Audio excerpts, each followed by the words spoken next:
Hey, this is Kelly Rugenstein, the Executive Director of Peak. It's New Year's Eve, and I've been thinking about all of our wonderful Peakles out there and hoping the new year will bring something bright and hopeful and satisfying and soothing into your life, whatever that might be.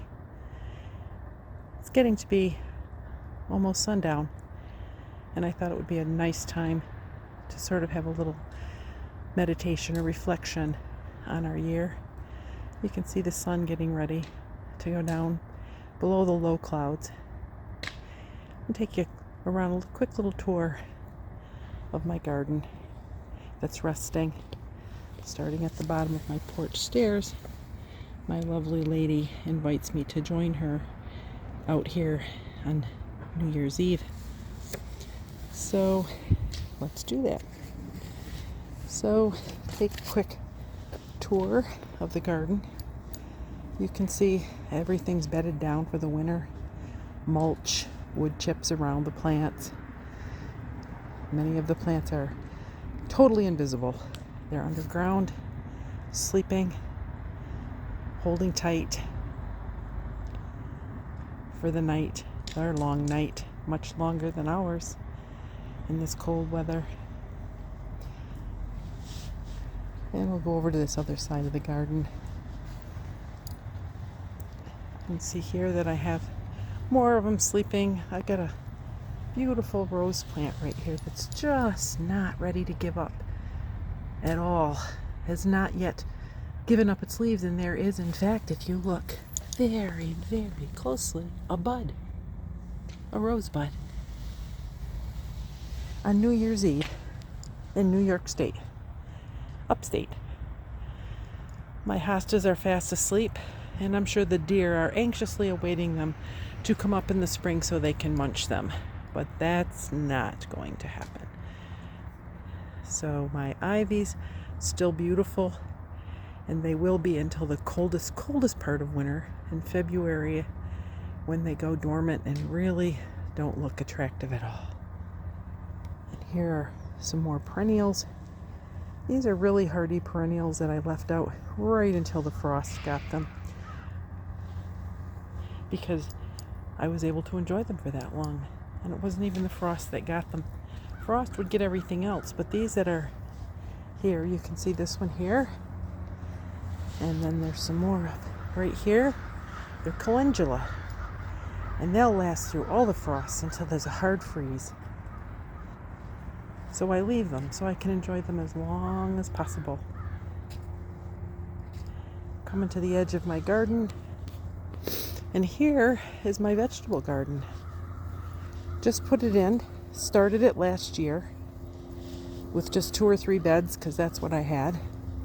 I had some help putting up the fence and the arch. I don't know if you can see the arch right here. You can see it a little better here. Beautiful, with peas growing up over it and flowering in the summer. Spices and herbs here. All of these things remind me so much of relationship. Dormancy in relationship. Persevering even in the light of the dormancy. My garden here, this round bed, you might be able to see that there are some green shoots in that, but they're just little hopeful shoots that the garlic pushed up when I first planted them. And the bed behind it is more garlic.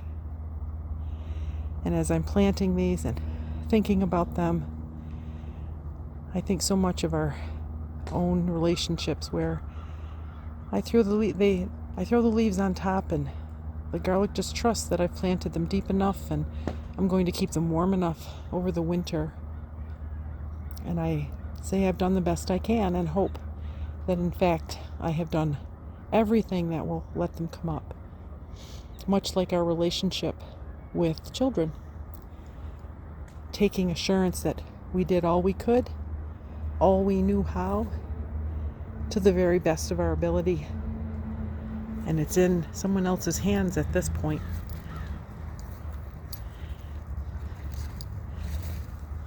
sage is taking its break for winter, this too didn't give up until it was freezing, not just frost.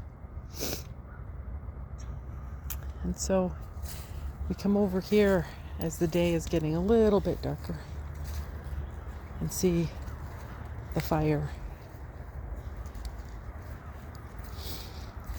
a symbol of many, many things to many, many different cultures. I'm just going to give this fire a little stir, actually a little air.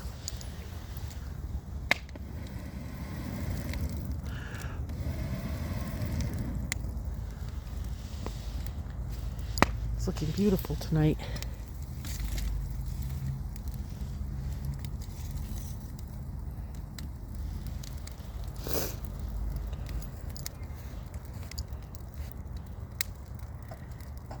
I'm going to open with a prayer of meditation. It's always good to end your year and begin your year with reflection. What a great time to do that on New Year's Eve, and then something on New Year's Day, whatever form that takes for you. If you're an artist and you want to be creative this evening and creative tomorrow to close your year and open your year in a way that's reflective of who you are and what your hopes are, that's a great ritual. I'm going to share some other things with you this evening as the sun sets and as we enjoy our time together tonight. Let me begin with our prayer of reflection and meditation. A dark shadow leans over us. We are mindful that the darkness of loneliness, separation, and unknowing casts a long shadow over our spirit. Our ancestors feared these things too, sometimes doomed to endure them due to many kinds of losses. May we find hope in kindled light this evening, hope and support in one another, and all those who form a web of acknowledgement and acceptance of their estrangement. For those who are not yet able to acknowledge and accept estrangement, we will wait patiently for them to join us in a healing journey. In each of our hearts burns a spark of hope that illumines the soul. May those who have endured this loss celebrate a community of support. May we become the support another bruised soul is seeking, and thereby call forth the light and love hidden in our collective hearts. So many hours of each day are dark, so much so that many of us start our work day in the dark. How many of you can recall driving to work at 7 or 7:30 in the morning in your part of the country, wherever you might be, and it's dark when you leave the house? And one woman I knew just did not like these dark days. And she'd complain all summer. And then fall would come and she'd say, "Oh, I just hate this time of year. It's so dark.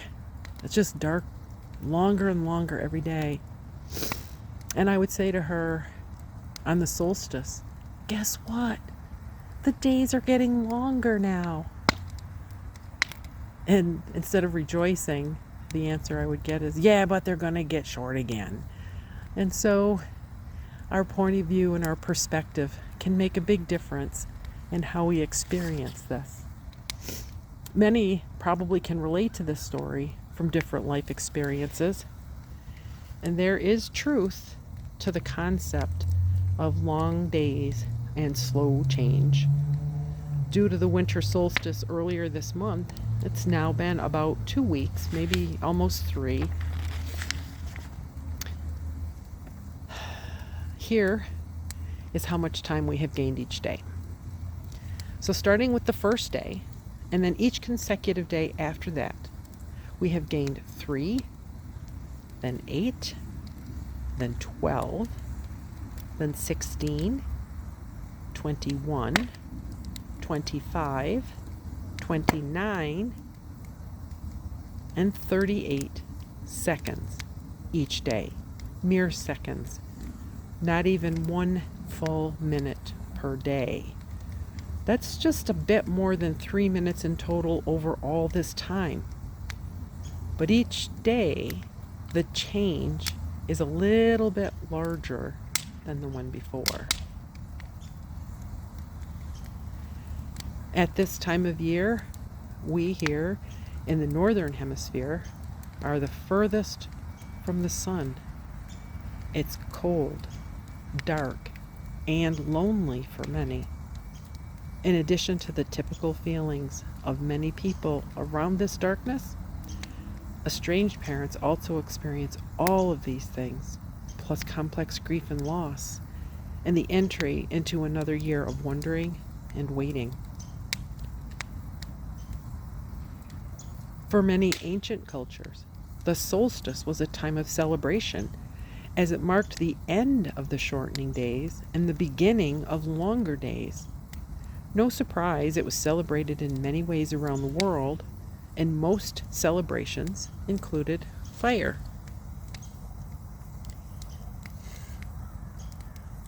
Not just because fire symbolizes light, but because it is also warmth and hope and comfort for the coming days. What if we bring in the new year with a different approach or intention? Each parent is in a different place, so the symbolism of potential activities could be adapted to your own situation. But I have a few things that I've gathered from different cultures that you may be able to adapt in a way that's meaningful to you, that you can celebrate the lengthening days and the hope and the comfort of light and things that may come to pass in the new year. So let's start with fire. Add extra light to your surroundings to symbolize hope for a positive change in the relationship or the warmth of good friends.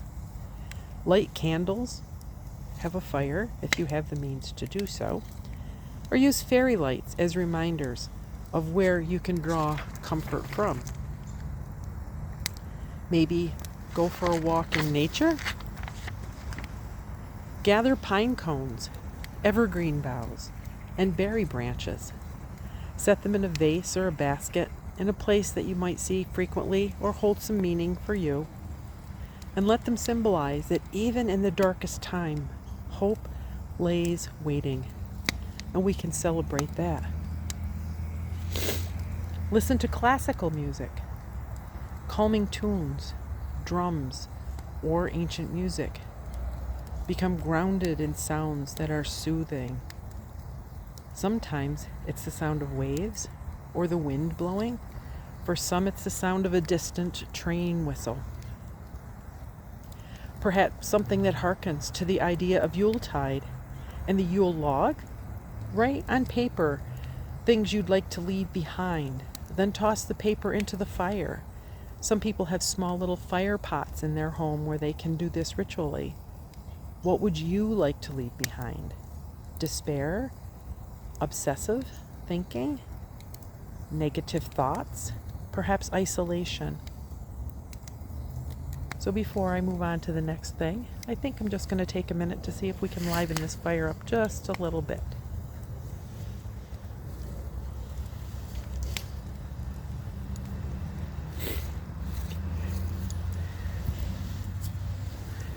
Okay, let's see what we can get going here.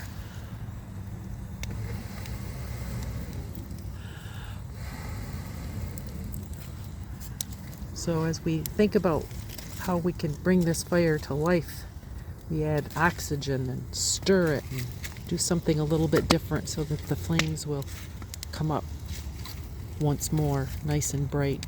It can so much symbolize what we're trying to do in our life. Where do we add energy? Where can we brighten the fire? how can we do that in ways that are enriching for us? There, a few more flames now.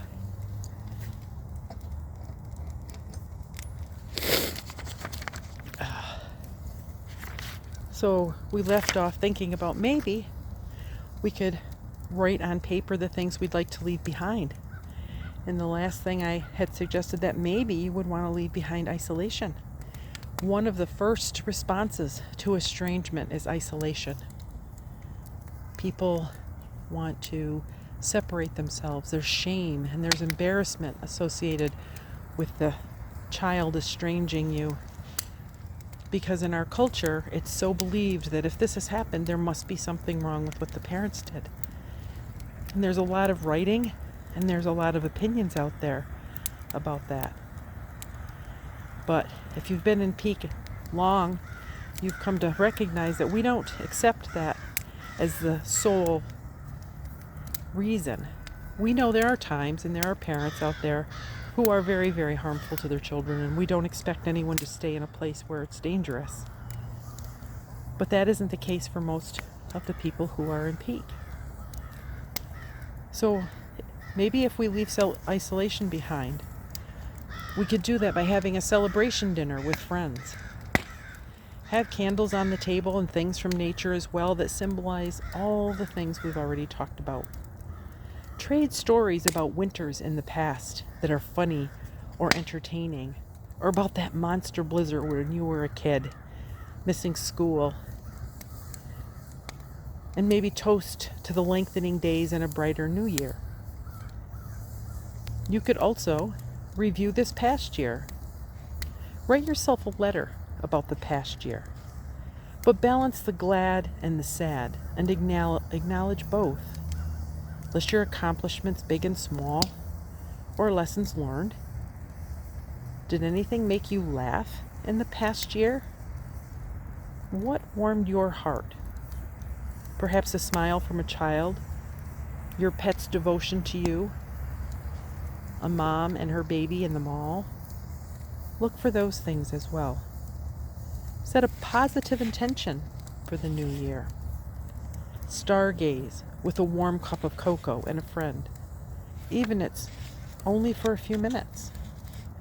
There are apps that you can put on your phone with star maps, and they are so much fun. You can open it up. Whoops. Let me get to the right place so I don't lose my place here. You can open the app up and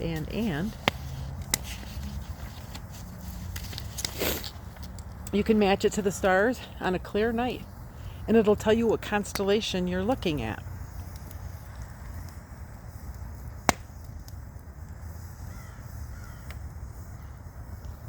Give New Year's gifts to people. Give them from your heart. Simple. Baked cookies, a knitted scarf, something, if you're an artist, that you've created. Perhaps even a personal gift card with a future outing on it, or an at-home movie night with someone. You could create a prayer stick or a spirit stick for yourself or a friend. In the tradition of Native Americans, there are videos on how to create a spirit stick that are similar to the Native Americans. And you might find that would be something that you could give somebody that would have great meaning for them and you. You could have a games night with friends. Or maybe if you have a celebration dinner, you could end your evening with games. If you're not that type of person, or you're not ready to get out of isolation yet, and crowds or groups of people or entertaining just isn't for you, maybe something alone, a warm ritual bath with a lot of fragrance and personal pampering is more for you. Or a walk in the woods alone. Also, you could write some personal affirmations. Writing them is much more powerful. It gives them a lot of strength. Just thinking about them, usually our mind wanders. We get off thinking in other things, and we go to places that aren't necessarily the best thing for us. So maybe some personal affirmations like, I welcome the darkness. It is a new beginning. Or, I can bring the light to others. Maybe even more personal. Something like, I am many more things than a parent. Or I can share healing with other estranged parents. Parents who have been on this journey for a while. Many times when they have gone on the recovery journey through Peak, they find that they become healthy enough and accepting enough to be able to help others as they begin their journey. And for those of you who are new to Peak, when we say accepting, we don't mean that it's okay, that it will never end, or anything of the sort. Just accepting that today I am estranged. We are estranged. My child has estranged me. That's today. And today I will take care of me. I'm not losing hope and I'm not giving up. But today I am estranged and I will take care of me. If you haven't been active in Peak, we invite you to join us. If you look us up online, parentsofestrangedadultkids.org, you'll find resources. 2 or 3 times through the year we run groups that are helpful, that are recovery groups as well as support and recovery groups. There are some books that are available right now, more to come through our website. And if you go to YouTube and you look up Parents of Estranged Adult Kids, you will find us there with a number of videos that help you to understand your situation. We take a very different approach because we look at estrangement through the lens of recovery. It's traumatic and you may not even know it. It can affect your health, your mental health, your finances, relationships with other people. And we try to help people to recognize these things and work to preserve them and to keep themselves healthy in spite of the loss. You may find that our approach is an approach that's better for you. Let's close with the same prayer that we opened with as I wish you well in the new year. A dark shadow leans over us. We are mindful that the darkness of loneliness, separation, and unknowing casts a long shadow over our spirit. Our ancestors feared these things too, sometimes doomed to endure them due to many kinds of losses. We may find hope in kindled light this evening, hope and support in one another, and all those who form a web of acknowledgement and acceptance of their estrangement. For those who are not yet able to acknowledge and accept estrangement, we will wait patiently for them to join us in a healing journey. In each of our hearts burns a spark of hope that illumines the soul. May those who have endured this loss celebrate a community of support. May we become the support another bruised soul is seeking, and thereby call forth the light and love hidden in our collective hearts.